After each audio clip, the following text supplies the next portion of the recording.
like test of a new thing. Um, I have decided to go through some of the HCT America Playoff matches that just happened about a week ago. These are who decided who qualified to move on into HCT for February. So essentially, I've never really done casting, but I kind of want to go through some of the matches that were played, kind of talk about how the matchups in theory should go, watch through some games, see how, compared to how the professionals, go about their turns, how I would suspect I would go by my turns, and which lines of play will probably open up, the highest percentage of a win. So I decided to just pull a random match from HCT America Winters Day 1, and I managed to pull up this Firebat versus Bobbyex round 2 match. It was basically purely by coincidence. It was the first VOD I opened up, and then I saw Firebat, and that was a recognizable name, so I decided to choose this match. Um, and then I was able to find on the HCT Playoffs Battlefy the exact deck lists that were run as well as the ban. So HCT Playoffs is run through a conquest best of 5. So you bring 4 decks, ban 1, and then it's whoever wins with their 3 decks. I think it said best of 5, which I don't believe is the correct terminology there. It is also very early in the morning when I decided to do this, so at least while I'm waking up, I will probably be stumbling a little bit more, having a little bit of a more difficult time trying to relay some of my thoughts, but we'll get through that, and that's something that, especially if this turns out to be something I like doing, that's something that, you have to be able to push through, so it's good to get that skill set worked up.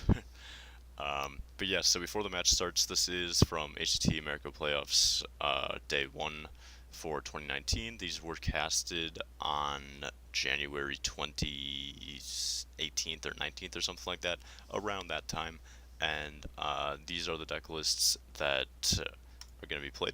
So on Firebat's side, we have a fairly typical Even Warlock with Rin Teched in and Skulking Geist. That's pretty normal. Do. We also have this really weird Cube Paladin, which is by far not a highly anticipated deck. It's definitely at this point we hadn't had much OTK Exodia Paladin really coming into tournaments, um, which, considering its popularity on ladder, is kind of surprising to me. But it was very underrepresented from what I saw looking over, the match, like Battlefy. So it's kind of surprising that of all the possible decks you could bring, you would bring this deck. I'm not sure, this is an assumption on my part, I haven't done my research, but for such a large tournament like this, I would presume that they had to submit deck lists quite a bit in advance, and because of this, potentially some of the innovations in the Exodia combo paladins had not taken place, because I know at the beginning of the expansion it was more of a meme tier quality deck until people started really deciding to hop on that train and make that a competitive deck. So I'm going to, with no research and nothing to back that up, use that as my point as to why we see in both paladin lineups here not either of them bringing Exodia Paladin. So yeah, there's this really weird deck. I have played this before, and it is very swingy. It's definitely a matchup dependent deck, so deciding to bring it, um, you can work your strategy around it. The problem I see with that though is he banned away Rogue over Priest, and Priest with Psychic Screams would be one of the decks that heavily counters your Paladin deck. So I'm kind of surprised to see that if he was going to bring this Paladin deck and was confident in it, that he wouldn't try to make those matchups even better, because that is by far the weakest deck that he brought. Because he brought two very standard decks. Quest Rogue is still used in tournaments quite a bit actually, simply because it punishes control decks very heavily. Death Rattle Hunter is pretty strong, and even Warlock is a very common deck. So his weakest out of his four is by far this weird Paladin deck. So I'm kind of surprised to see that he didn't want to shore up his matchups in that respect with banning away something like Priest with Psychic Streams, because your entire game plan is based around making this big board, and with access to Shadow Visions, Psychic Streams, that's up to 4 extra clears along with Mass Hysterias and stuff like that. So interesting choice there, but this should be a fun deck to watch the matches play out. On Bobbyx's side, we have a fairly typical even Paladin. This is basically just the completely standard list. I don't see anything really wrong with it or anything super innovative, but that's pretty cool. We have a Xeric Cloning Gallery Priest, which does, have access to both the Shadow Visions and Psychic Streams, as well as a Burst combo. So his slow Paladin, if he can't pick up the Priest matchup with another, like, if he gets forced into having to win with Paladin versus Priest, there should almost be a 0% chance he wins that match, simply because they have access to so many clears that slow him down immensely, and then they have an actual win condition in their, Xeric's Cloning Gallery burst turn. So that should be a very difficult matchup going in, and then for Hunter, it is also the Death Rattle Hunter. So I'm going to go back to that point that I have no research on, and I'm just assuming that these deck lists were submitted at least decently in advance, because Death Rattle Hunter, near the end of the January season, beginning of this season, actually most of January season was fairly unpopular. Its spot was kind of taken over by mid-range Hunter and Spell Hunter and stuff like that, so it's very interesting to see that Death Rattle Hunter was so popular. What I want to do, if I can, because now that I'm basing this claim a lot, I want to see if the dates for this are actually around. Yeah. Registration ends, deck lists are due by Tuesday, January 15th of 2019. So this was about 3 weeks ago, and at that point, a lot of these decks had kind of been phased out of the meta, so I'm surprised that they showed up as heavily as they did. Obviously, tournament meta is much different than ladder meta, but they mirror each other fairly consistently. There's always sleeper picks that are good in tournaments, so stuff like Quest Rogue that you don't see on ladder, and some more of the slower warrior decks pop up a lot more than you see on ladder. But this is very interesting to see both players having brought Death Rattle Hunter when both the Subject 9 and the Mid-Range Hunter, before those were two separate archetypes. Those have now since combined into one kind of refined archetype. Seeing both players opt to bring Death Rattle instead is pretty interesting. But yeah, so with all that exposition out of the way, I'm going to attempt to get back to the page I was just at with their scores, or with their deck list, which was fairly easy. I thought that was going to be a much more difficult process. And we're just going to start the games. I'm not sure what the best protocol would be, so I'm going to just mute the VOD, and we're just going to watch it, because I don't want to face anything like any scrutiny about having rebroadcasted the commentators or anything like that. So we're trying to build up our casting ability and knowledge anyway, so it's probably best that I don't have the actual casters talking over that. So let's see how it goes. Oh, I don't think we went over his rogue because it was banned. Both these players brought Quest Rogue. So these were the matchups. Both players opted to then ban Quest Rogue. That is basically the only deck I would think, if I was in Firebat's position, that I would ban over the Cloning Gallery Priest, simply because he has 3 fairly slow decks. Death Rattle Hunter obviously can get off to some pretty early starts with pressuring with 5/5s. That's one of the best ways to beat up on the Priest, so that matchup's okay. And it can get pretty rolled by Quest Rogue. The thing is, Quest Rogue in tournaments are typically much slower than than ladder, just because you a lot of players have the idea that if you're bringing slower control decks, you have access to more decisions.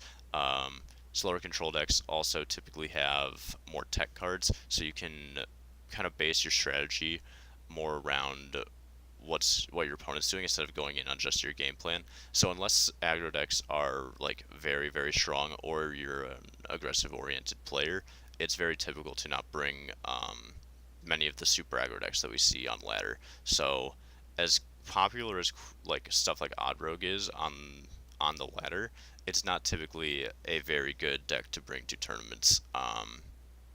Comparatively to its ladder stats, because that rogue spot can be used on a flex slot, kind of like Quest Rogue, where you either force your opponent to bring a lineup that can beat Quest Rogue, or you kind of force their hand into banning stuff like that. That used to be the case with Shutterwalk Shaman as well. If you either had to bring it or you had to play around banning it, because its matchups were able to just be so controlling and dominant versus certain strategies. What I'm also going to do while I'm thinking about it is pop this like in the middle. There we go. We're right in the action. Huh. There we go. Because then at least you can see facial expressions or anything like that. Don't feel it's fair to choose one of the players over the other to highlight. So we'll just kind of go like that. So I want to pause right here so we can do mulligan analysis. I guess actually we'll wait until we see what they drop, and then we can talk about that as a point.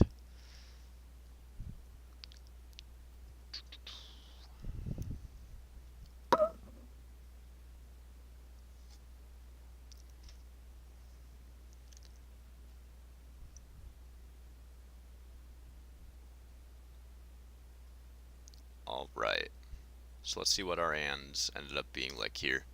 So, we were playing Even Warlock versus Xeric Cloning Gallery Priest. Essentially, what the best way to win in this matchup is to get early pressure with stuff like Mountain Giants and large Twilight Drakes, because the Priest deck only has access to one Shadow Word Death typically, and then looking at Bobbyex's list, that is what he has run. He's run only one.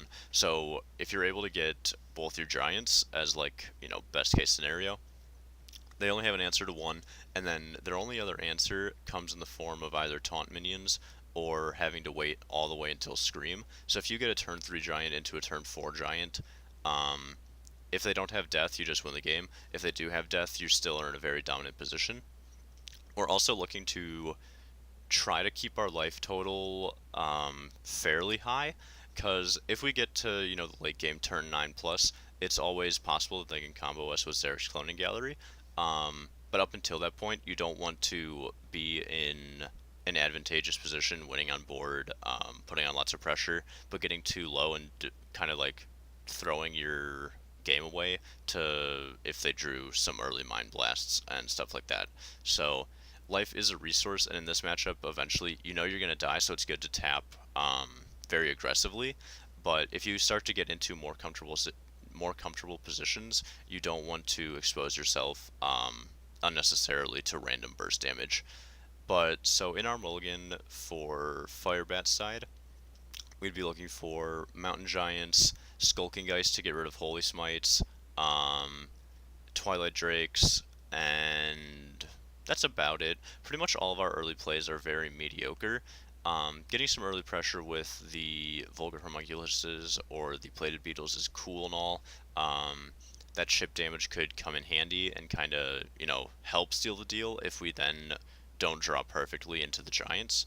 But it's definitely not something that you would really go for. You can mulligan fairly aggressively for a very strong start in this matchup, which he opted to do. He threw back all 3 of his cards to try and get that many more chances at getting something like a Giant. So that was very well played by him. On Bobbyex's side, we're going to be playing Cloning Gallery Priest versus Even Warlock. This should be a fairly favorable matchup, simply because, especially if you're able to pick up the death early, then you have an answer to the Mountain Giant, so that's why I didn't pay that much attention. I think he kept the death off the mulligan, but picking that up is very important. That's a really good resource in this match. Picking up Xerix as early as possible is also good because that allows you to open up possibilities of ending the game very, very early. The earlier that you can kill them off, obviously, the faster you win, and the less time they have to put on pressure, enough pressure to actually kill you first. Um, so keeping Xerix was a good choice if that's what he did. Again, I don't actually remember what he mulliganed. I could go back in the video, but that seems like a lot of work. Um, and then Gilded Gargoyle is one of your best early minions, so that's totally fine. Keeping this Holy Smite is kind of questionable. It doesn't actually hit anything in Firebat's deck as a solo kill, so I would presume that he threw that back and got, or he threw something back and got that Holy Smite. The only justification I could see for keeping Holy Smite, since it doesn't actually deal with any minions that Firebat will be playing by itself, is he knows there's a Skulking Geist in the list, so he's keeping it simply so that if he gets to turn 9 and Firebat hasn't Geisted, he has that burst available, and then if he for some reason gets a read that there is a Skulking Geist, he can at least use that to get value out of it before it just gets destroyed. Um, that seems a little bit unnecessary in this matchup. Warlock is going to be killing themselves through tapping, so you don't need access to your full amount of burst. You can normally just get there with Mind Blasts. So that is all I have to say about that. Let's move on a little. I'm actually going to turn on the volume a little. I don't want to really hear the talking, but I want to hear a little bit of the game sound to kind of give us a little bit of background at least. But yeah, so Firebat is on the game plan of find Giant, play Giant, and try to win the game. And then Bobbyex is in a very good position. He has quite a bit of removal already for early threats. He has both Shadow Word Death for the Giant as well as Shadow Word Pain for anything kind of small that comes out. So that's really good. He has a great 3-drop, and then picking up this Malygos really sucks because it means that his burst with Xerix Cloning Gallery is going to be a lot less likely to just kill on turn 9 because you're missing out on the +5 salt damage, but that's basically one of the worst draws you could expect. You basically have two quote dead draws in Xerix Cloning Gallery Priest, that being Malygos and Velen. Neither of those cards are cards that you want to actually pick up in hand a majority of the time, because you want them to get hit off of Cloning Gallery. These two turns have played out fairly standard. There's something to be said for deciding your 2-drop. So he had Firebat on turn 2 had access to both Vulgar Homunculus and Acidic Swamp Ooze. There is something to be said for playing Vulgar over Ooze. Ooze opens up to dying to Pain, but Vulgar also dies to Pain, so those kind of even out. Acidic is also more aggressive, which is a good option if you're trying to put on pressure, which he's trying to do in this matchup. The Vulgar, however, sets up better to trade with these Gilded Gargoyles. So he played Ooze because on 2, the Priest player could play a Radiant Elemental, and trying to disincentivize that by having a free trade open is very good. So he kind of removed the possibility of a Radiant Elemental coming down on turn 2 with the play of the Ooze. There's no weapon to hit in Priest, so it's just a 2-mana 3/2 at any point. It also puts on more pressure because it has slightly higher attack value. And this worked out very well because his initial 2-mana play got dealt with, and now his new Vulgar Homunculus actually lines up better against 50% of the early game minions. And now that he's past turn 2, the Radiant is most likely not going to come down unless it's going to combo off, because essentially in Xerix Priest you're only going to play Radiant in later turns to try and get some spell cost reduction, to kind of do some Lyra stuff maybe, or you're going to play a turn 2 to try and just have a minion on board. You get to use the effect of spells costing less, which is cool, but it's mostly just there to help you deal with threats on board. So this worked out very well for Firebat overall, because now his on-play or in-play minion trades better with this. He has the option to Spellbreaker this, which against Cloning Priest, if you're in this position, you definitely want to get rid of their coins, because that just means they can combo you faster. You're in a very difficult matchup, especially considering he didn't draw any giants, and even if he drew a giant, that was going to just pull the death from Bobbyx's hand. So Firebat at this point is looking to be in a fairly bad position unless Bobbyx's draws kind of whiff. If Bobbyx at any point before turn 7, depending on if Firebat Spellbreakers this Gilded Gargoyle to get rid of the coin. Basically, if on the Cloning Gallery turn, Velen is still in the deck for Bobbyx, there should be almost no way that Firebat can win this matchup. So let's see what happens here. You get to debate between either spellbreaking this or playing a Twilight Drake. I think the spellbreaking this is definitely the correct option, and I see no real reason to trade into this because you just get to get the 2 damage to face. Yeah. So that was definitely the best play the Firebat had this turn. Picking up Mass Hysteria is pretty big for Bobbyx. That means if Firebat goes too wide on board, then he has at least a partial clear. This looks like a fairly simple tap Twilight Drake turn, though. It's the largest minion that you have in play, and there's not really anything in the Priest arsenal that deals with it. Obviously it puts it out there to die to AoE or to get Psychic Streamed, but you can't really play around that. Essentially in this matchup, especially as you get later in the game, you can't really afford to play around Scream, because there really is no way to play around it. You can try to stagger your threats in the early and mid game, but going into the late game where you need to put on a substantial amount of pressure, especially considering this early game hasn't gone particularly well, yeah, towing that line between Scream is going to be kind of difficult. I see no real reason to trade here, so I'm surprised that this is such a decision, because his 2-4 has taunt, and there's very few ways that his 2-4 actually dies.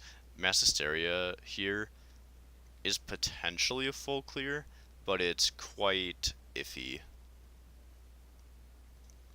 Like, Bobbyx would have to roll pretty well on his RNG attacks for this to be a full clear, so I'd be very surprised to see that come out. I think it's probably just going to be a heal pass turn. Interesting. He got the best, the second best roll for him, so he was able to clear most of the board. I don't think that was that much pressure. I think I might have considered saving that Mass Hysteria, but this does set up. The thing is, Bobbyx is in a very good position here, because his hand is very streamlined to try to win the game as fast as possible. And he also has an answer to death, which would be, if he didn't have the death here to deal with a giant, there's no way that you play Mass Hysteria, because you have to have that available to try and get, Firebat's wide board to swing into the giant once it's played. But since he has the death, this seems fairly good. Get to stop a lot of Firebat's current pressure. You still have an answer to his best possible play, and you're going to be able to get to your Cloning Gallery very quickly, and after you get to your Cloning Gallery, your Spellstones actually come online as useful resources. So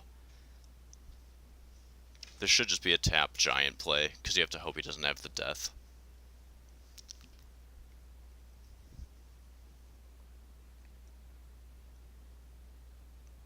Oh, this is perfect for Bobbyx. You're gonna Shadow Visions. You're gonna try to find a Mind Blast, and you're gonna death this for sure.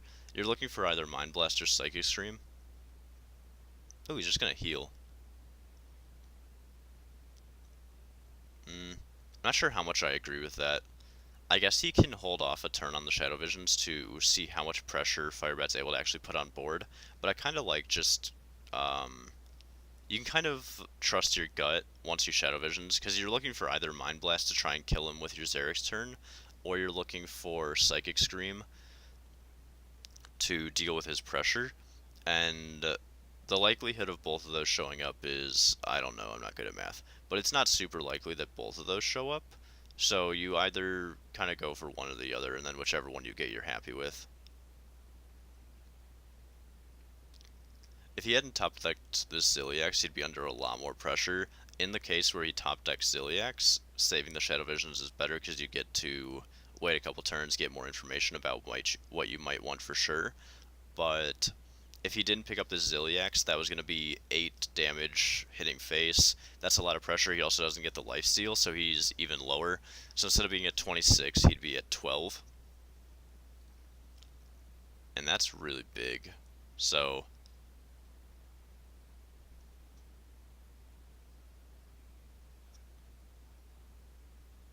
he has double radiant. Okay, so this should just be lethal because he's able to... Should be able to pick up another Mind Blast. Yeah. Okay. So this play obviously worked out very well. Bobbyex's line of play. Um, Something I hadn't considered while we were talking about whether or not he made the correct choices here. By saving his Shadow Visions, he knew that in his deck he still had 2 Radiant Elementals.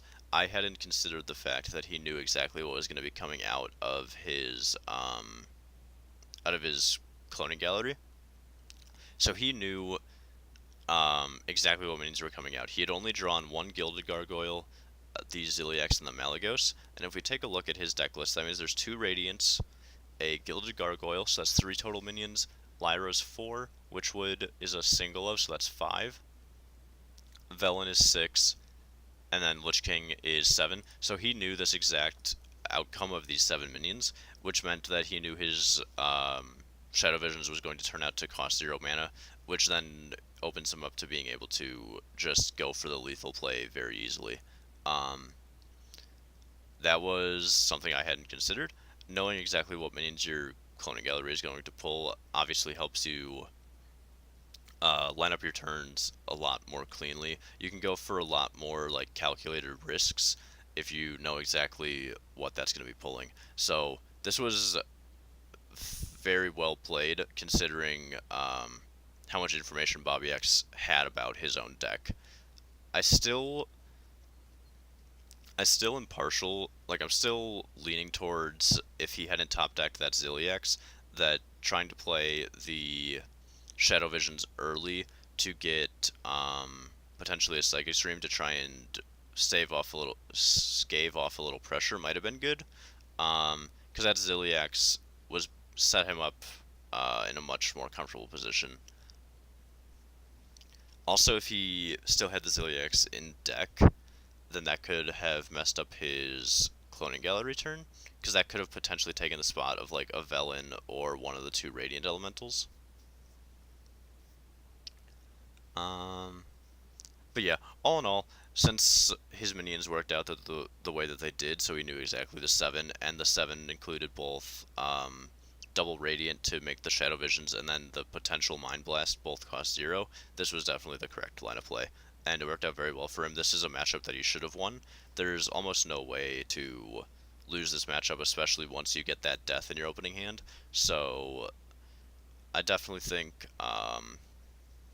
that was played basically perfectly. So good for this guy. That that explains why he's a pro player and I am not.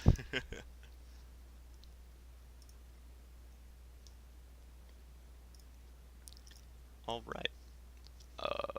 Let's see if I can skip ahead because I'm not sure how much commercially stuff they do.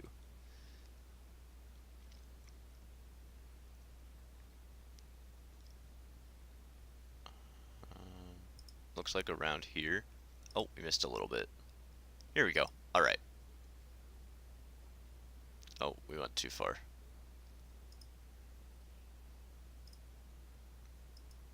Let's go back to the mulligan. 13 seconds. There we go. All right, we found it. So, we're going to be playing Even Warlock into Even Paladin. If we go back to the deck list, we can look at both really quickly. Even Paladin versus Even Warlock. But both players have very clear lines of play.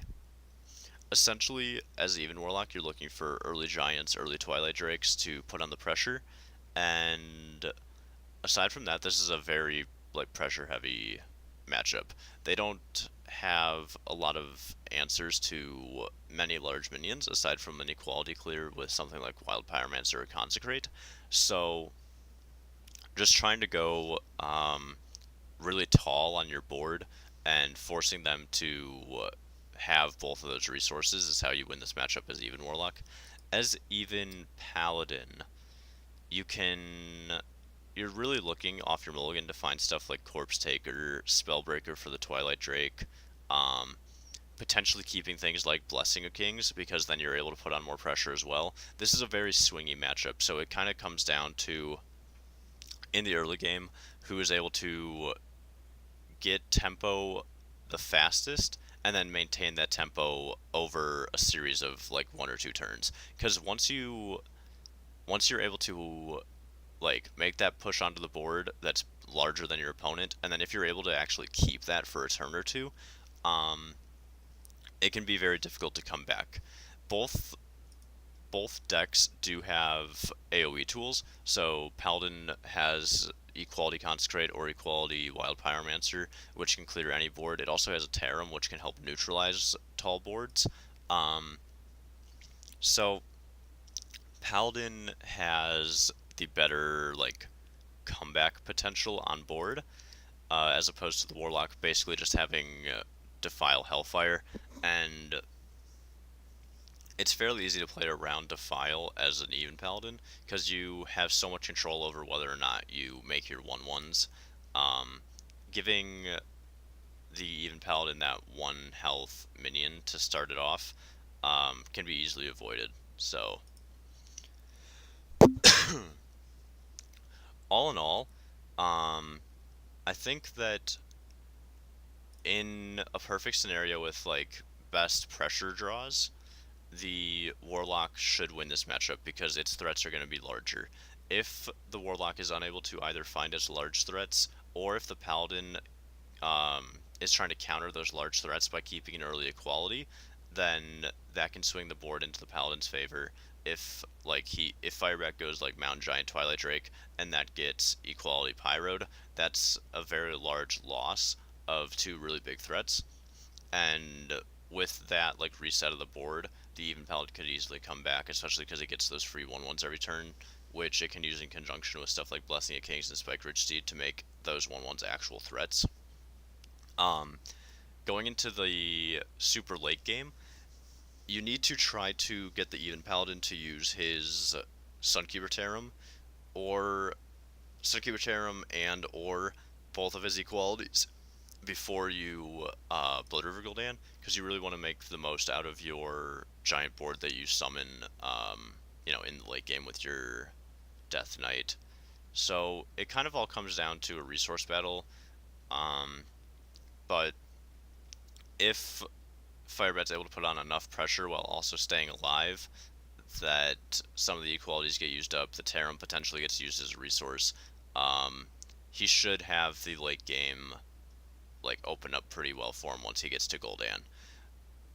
The best late game in the Even Paladin, it has Tyrion, Lich King, and Valinir, but the problem with Valinir in this matchup is Firebat runs double Spellbreaker, so no matter what that hits, it's most likely just going to be Spellbreakered away, so it's basically just a 6-mana 4/2 weapon, which is quite weak. And then, as for real threats aside not counting Blessing of Kings buffing up stuff, the only real threats in um, even Paladin are Corpse Taker on 4, Lich King, and Tyrion. So this should, I think, be a matchup that the even Warlock wins, but it'll be interesting to see how it plays out because this could definitely be a match that goes either way.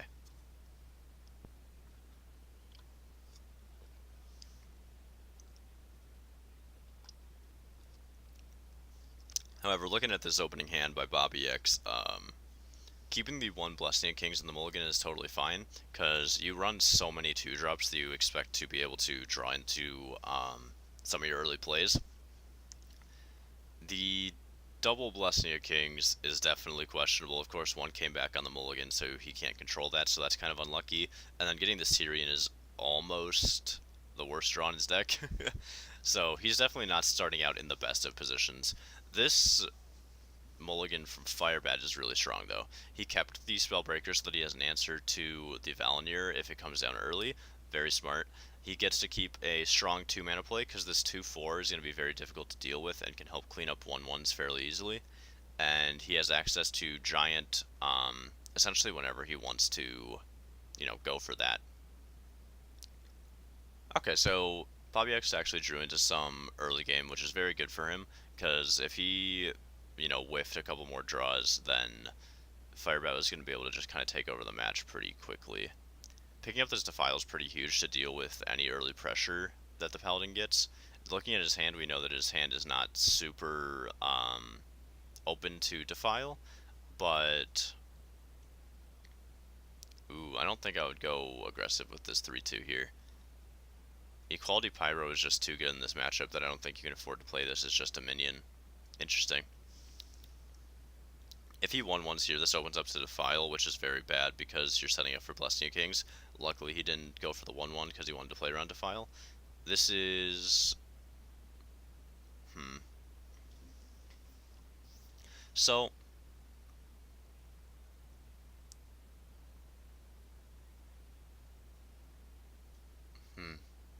Okay. That was a good play. I like how he set this up. The reason to play the Pyro there is so that you set up clearing a Giant, since he had no other way to clear a Giant, so that's pretty smart. Using this Spellbreaker here to get rid of Blessing of Kings is fine. He doesn't know that there's a second one and or a True Silver coming out this turn, so that's pretty strong. You remove 4/4 stats. And you have a second Spellbreaker in there in case, it gets to the late game and he gets the Valinir going. I like this play a lot. The Blessing of Kings had potential, but this board's very unassuming, so it's most likely not going to get defiled. You still get to clear with the True Silver, and then you have that, available in case you need it next turn to deal with minions as well. And you get to keep the Blessing of Kings kind of as like surprise damage, because it's very atypical that you would have two this early in the match.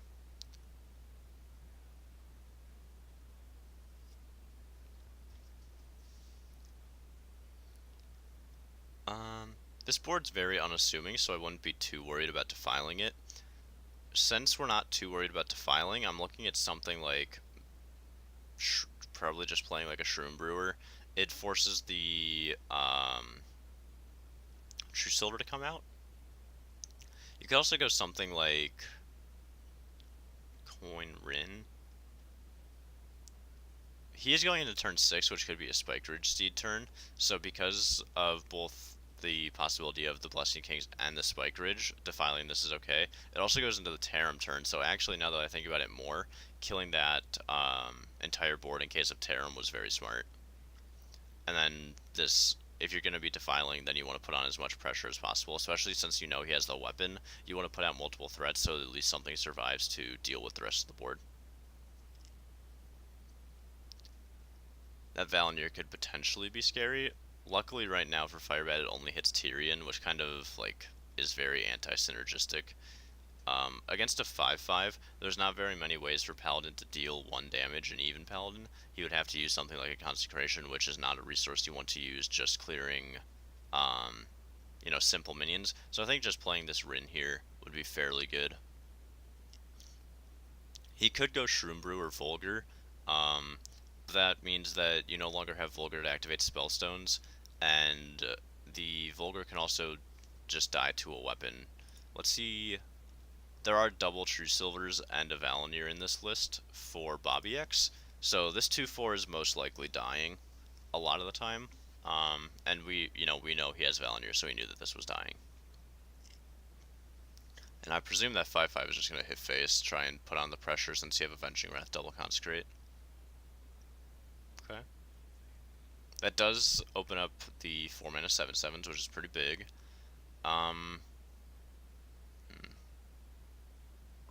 7 mana is really tricky here. You don't have a lot of good plays. Because, like, if you want, you can double trade into this and just play a 7/7.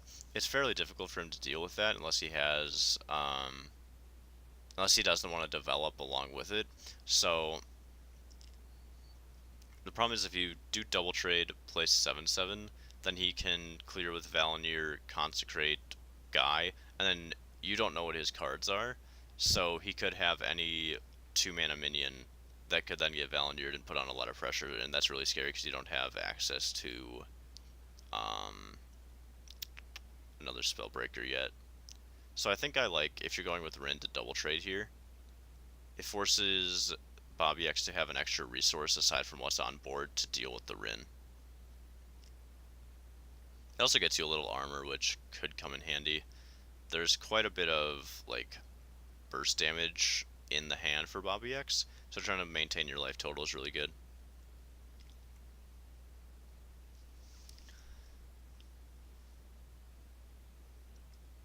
I think Tyrion is just the best play here. You want to get the Tyrion out before you break your Valinir, because you don't want the Valinir buff to actually go onto the Tyrion. Ooh, this is a pretty big pickup though. So that means that now whenever the Tyrion dies, you can instantly kill the Ashbringer, and then you're just looking for that Spellbreaker to remove the Valinir as a threat entirely. You're getting pretty low, and Rin's gonna die on board, and then, like, I think your play is just 4 mana 7/7 and then heal yourself. That puts the most minions on board. It means it opens up a little bit more to, like, Equality Consecrate. But at this point, anything you do is going to lose to Equality Consecrate, so I think you just have to dedicate and hope that he doesn't have it. That might be playing too recklessly, though. I do think, obviously we have the information of what's in their hands, so it's a little bit harder to think without that. He has been holding those 2 Consecrates for a long time, so you could make a read that one of them might be Equality, since there hasn't been a good point in the game yet to play Equality, but I think this is correct. Puts the most minions on board to help trade. You know that a Valinir buff target's going to come down pretty soon. That Sunkeeper Tarim is a big, big, big pickup. If he just goes like, he can just go 1 mana hero power, and then, yeah, 2 mana guy and then Tarim, or Tarim and then 2 mana guy. You'd rather a 3/3 than a 6/4? That's kind of weird to me. There's no way you're not Tariming this turn, right? Really? I would have been very inclined to go for the Tarim this turn. You had a free trade with the Divine Shield, and you also, your 1/1 to be able to trade into the other Taunt minion. And then you get to put on a lot of pressure with, you know, your new Valinir buffed guy, which doesn't die, to like Hellfire. I guess playing around Hellfire is okay, but I think I would have probably extended the Tarim here.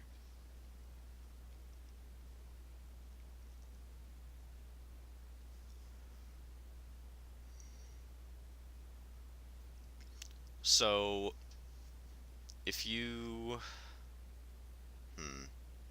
this is difficult because ideally you want to pop the Tyrion, then pop the Hydrologist, and then once you pop the Hydrologist, you want to Acidic Swamp Ooze, because that removes the Ashbringer as well as killing the Valinir.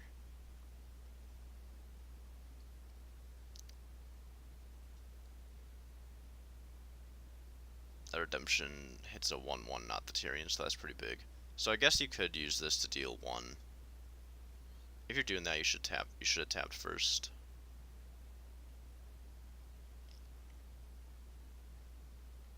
Okay. So he does go for the play that kills the Ashbringer, which is very smart. He had to extend a fairly large amount of resources for that, though, is the problem.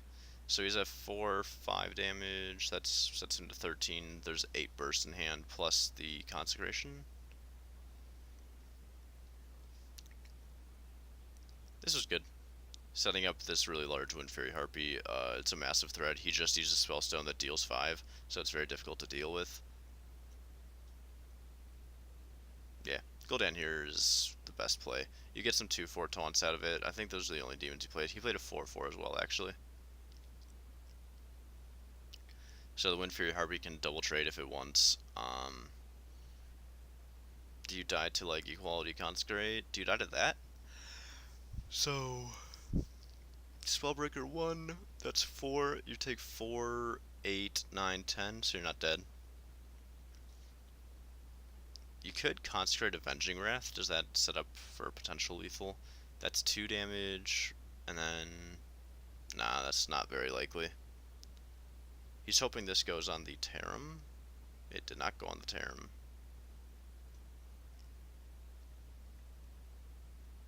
Hmm. This game is starting to turn into Firebat's favor, mostly because, like we were talking about earlier, he was able to get to the point where his Gul'dan, like, kind of saved him. It gave him a lot of room because he got the double taunts off of it, and then now he's going to have access to the upgraded hero power. This 4 mana 8/5 is very difficult to deal with, though, so he basically needs to find an answer this turn. Um, it's looking like the best play is going to be Lich King, eat the Wind Fury guy, because that puts you to 14. It requires the trade of the 8/5, which then means you're taking 10 damage. So this is lethal. Because you trade 8/5, you deal 6 to him, he goes down to 8. You hit with Valinir, you Avenging Wrath. And then that's game. There wasn't much Firebat could do with the hand that was presented to him there. I don't actually believe there were any strict misplays in that entire match, which is very atypical. Obviously, professional players know, what to kind of go for, and there how certain lines can affect other plays. Um, the only thing that I would consider have done differently is I would have extended that Sunkeeper Terra much earlier to try and put on more pressure. It only gets punished by Hellfire, which Firebat did have access to, but even if he Hellfires, that means that he doesn't have it on that turn where he went for the... Like, he used Hellfire the same turn that he would have used it anyway, if you extended that Tarim out. I don't know. That was a very well-played match, though. This series has actually been really good. Um, it's not very typical that there's a lot of matches in a series where there's like a lot of misplays, because typically the matches that have very obvious things wrong with them are just highlight clips to Reddit and stuff like that. But watching any just typical series, you're not going to see that many misplays happening.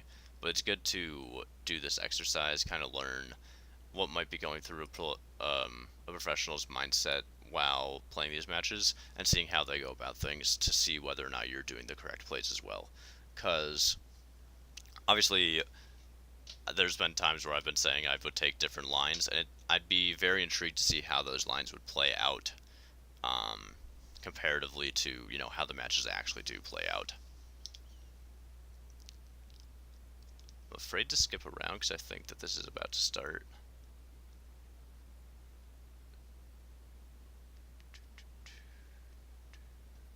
Let's go over here. Okay, we're a little bit early. There we go. We found it. Alright, so we know that Bobbyex's final deck is the Death Rattle Hunter. Against Death Rattle Hunter, I think that the best deck for Firebat to queue up would probably be the Paladin deck. It has the best AoE out of all of his decks. Um, the Even Warlock does put on a lot of early pressure, though, as well as having double Spellbreaker, so I can definitely see this as being a very winnable matchup. Picking up this Spellbreaker early is great, too. Keeping the Ooze, I'm kind of questioning. I'm not sure if he kept that. I think he kept it, though. The only weapon in the deck is Candle Shot, which is not that impactful of a card. So I'm surprised to see this Ooze kept. I'd be mulliganing very aggressively for Spellbreakers in this matchup. But I guess if he wanted, he could just play it as a 2-drop, but you want to set up for the Mountain Giant. I guess the reason to keep the Acidic Ooze is because if he develops the candle shot early to then set up for a hunter's mark kill on your mountain giant, then it's better to do this. Or it's better to have that, because if he plays it early, you can kill it, and that makes his hunter's mark kind of stranded. That's like 5D chess levels of thinking there, so I'm not sure whether that's correct. Playing this giant here is definitely right. It's unfortunate that there is an activator for this egg, because if there wasn't, then Firebat just kind of wins the game instantly next turn when he's able to silence the egg, and it has done, like, essentially nothing, and you have an 8-8 and a 4-3. But now that it's been activated, I think it's still correct to... It's most likely still correct to just silence away the 0-3 and potentially trade into the 5-5 to play around cube. You want to save your silence now that he's kind of, gone through the early game with this activator, so I can also see saving it, especially since you have access to double Twilight Drake.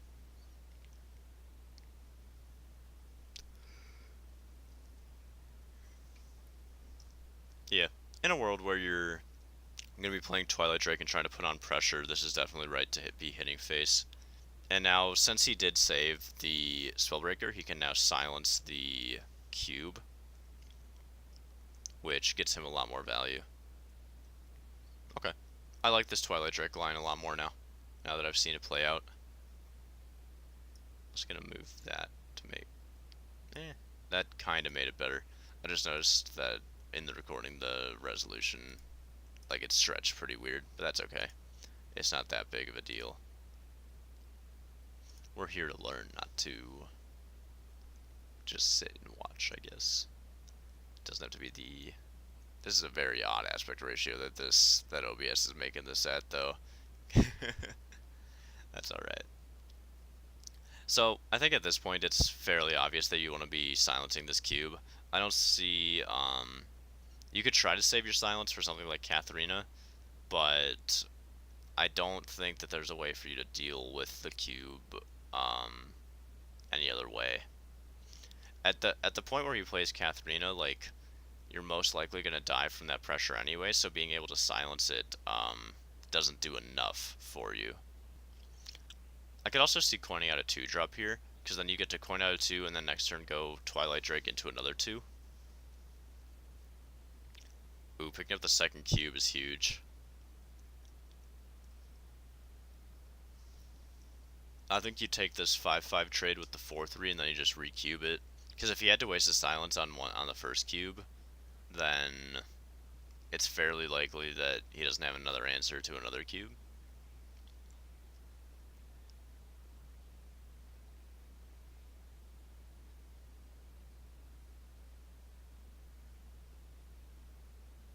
You take that activator every day. That Witchwood Grizzly is never going to be, like, a big minion because it's Warlock.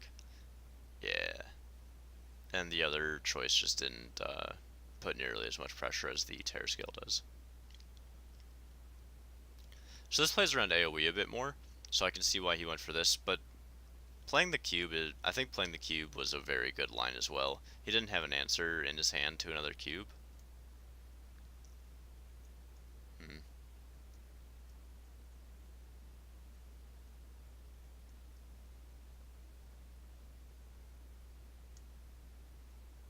See, in this position, this is where I wish the last turn he had coined out a 2, because then any of his 2-drops would have potentially changed Bobbyx's play, because he has a little bit more pressure and trading power, as well as any of his 2-drops that he played would have been able to trade into this cube now. And then if he had that free trade, then he trades like 2-mana guy into 4-2, 4-10 into 2-2. And then goes like Twilight Drake, Vulgar Homunculus, and he's starting to regain his board while keeping his life total intact because he has the taunt, which requires, being dealt with.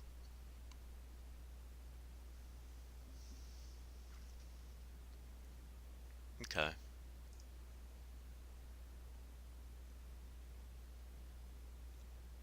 Ooh. That face hit's really ambitious. I would have taken that trade with the 5/2 pretty much any day. Um, your deck doesn't have any burst. I don't believe that he plays any bone mares to buff up any of his minions. He does not. So like going for that face hit was very that seemed very wrong.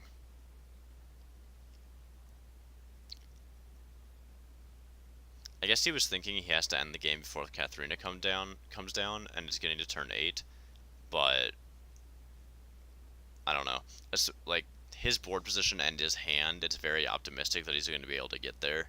So I think in that case, you kind of have to give up um, on the idea that you're going to be able to out pressure him before Katharina comes down, and you just got to go try and get for like a fatiguey, like survive the actual game, and then hope he doesn't draw a Rexar, get into your Gul'dan, and start leveraging that hero power.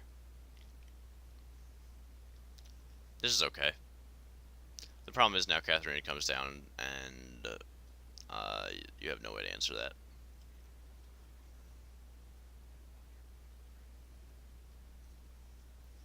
Luckily for Firebat, it pulls a 312, so that's the least amount of pressure it could put on, but it's still a very large threat.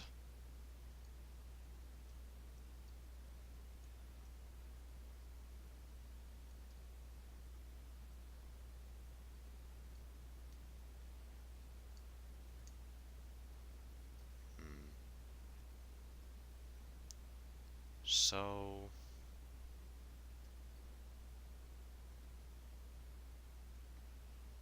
Hellfire doesn't do that much. You could go 4-2-2 and just have the most minions in play, I guess. Yeah, I think that's your best out. But I do believe this is just lethal with King Crush. Yeah,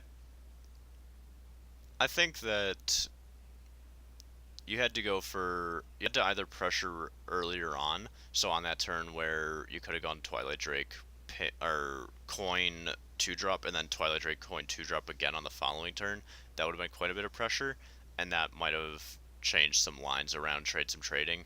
Um, but that Twilight Drake hit, like at that point when it was the 5-2 and the 5-5, and then he had a 4-7 or something, hitting that face to send him to 11 when you have no burst in your deck seemed very off.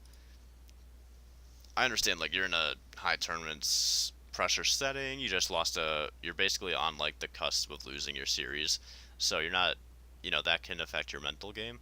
But that seemed very obviously poor. Um, I do believe that series was fairly well played, though. Bobbyex is turns out a very good player. I actually didn't know this when I was trying to just choose a series to play through. I was listening to Frodan and TJ talk really quick before I was, setting up the recording, and it turns out Bobby X has been in every HCT since it like started or something crazy like that. So it turns out he's really good, and it showed in those matches. He took some lines of play that I hadn't even considered, especially in that Zerek's Cloning Gallery Priest game, and it obviously worked out very well for him. He went 3-0 in this series, and I think he finished very well in the actual tournament itself. If we go to the bracket, we can actually go look where he ended up. Give us a little bit of like context. Let's see. It looks like, oh, that's weird. This bracket looks like it's not entirely completed on Battlefy, but I think Bobbyex might have actually just won the entire tournament. Who won this tournament? Or who won playoffs? Do people win playoffs, or you just earn your slot, or how does this work?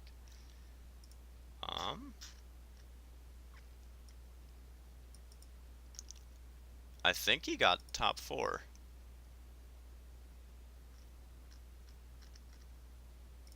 Let's see if I can get some confirmation on that. It does look like Bobbyex. He got top. Oh, I get it. Okay. So I think Bobbyex got top, like first place in Group A, which means he was in the top four of the entire playoffs. So good for him. We turns out we watched the series of the guy who won. I'm gonna try and quickly Google that to get confirmation before I end off, but that's what Battlefy is making me think. Who won HCT Americas Playoffs 2019? Detailed stats.